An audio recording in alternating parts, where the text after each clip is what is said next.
Greetings, welcome back to my channel. I have a short video coming to you from Tanzania. And in this particular video, Tanzania has decided to ban all agricultural imports from Malawi and South Africa, right? And it seems to me that this situation is becoming a trade war. In the wake of Donald Trump waging a trade war with China, it seems to me that other countries have now sought to address their trade deficit with their trading partners. And in this case, Tanzania has decided that in the interest of its local growers, they need to ban uh, all agricultural imports from Malawi and South Africa. Now, a trade deficit occurs when a country's imports exceed its exports, which results in a negative trade balance. This means the nation is buying more goods and services from abroad than it is actually selling to other countries. Okay, and so I have an article that's describing the situation in Tanzania. So it says Tanzania has imposed a sweeping ban on agricultural imports from South Africa and Malawi, intensifying a long running trade standoff that can significantly disrupt regional supply chains and market access. According to its agricultural minister, the measure was put in place to safeguard Tanzania's commercial interests amid persistent trade barriers from both nations. Quote, this is a business decision. Respect for reciprocal market access is fundamental. And so he emphasized that Tanzania will no longer tolerate what it sees as unfair treatment of its exports. Okay, and the move targets key South African fruit exports, such as grapes and apples, while significantly complicating logistics for Malawi, which is a landlocked nation that relies on Tanzania's Dar es Salaam port for the bulk of its inbound and outbound logistics. Malawi exports commodities which include tobacco, sugar, soybeans through the Tanzanian ports.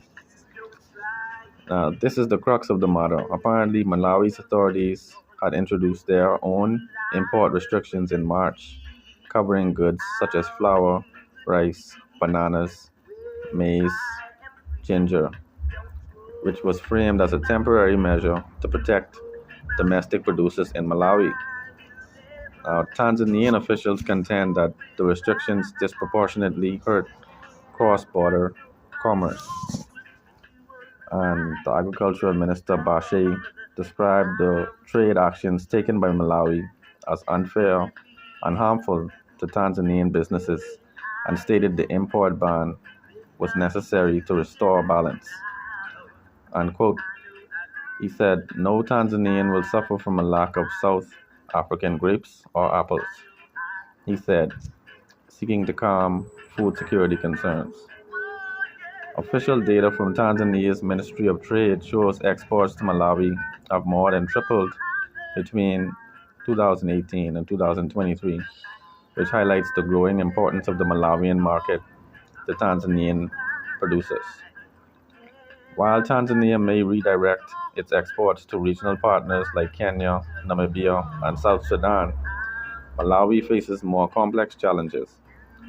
Losing access to Dar es Salaam would likely force rerouting through the Mozambican ports such as Beira and Nacala, which increases the transit costs and delivery times. Diplomatic efforts to resolve the trade impasse have thus far failed, though Bashe confirmed that negotiations remain ongoing. The three countries involved, Tanzania, Malawi, and South Africa, are members of the South African Development Community, which promotes economic integration and free trade. The current tensions, however, risk undermining those goals and raising concerns among investors and regional partners. And so basically, family, it seems to me that Tanzania is protecting the interests of its local producers, Malawi and South Africa are also protecting the interests of their local producers. As it said, economic integration was actually being facilitated by the South African Development Community, or SADC. And so, in the spirit of economic integration, I believe that they need to come to some terms that will balance this relationship a bit more. Because if it's disproportionately impacting producers on either side, then I think this is a reason to come to the table and actually negotiate an amicable solution. But family, let's hope this doesn't grow into a full blown trade war, and let's hope that cooler heads prevail in this situation. Family, let me know your thoughts in the comments below about all these dynamics. One love.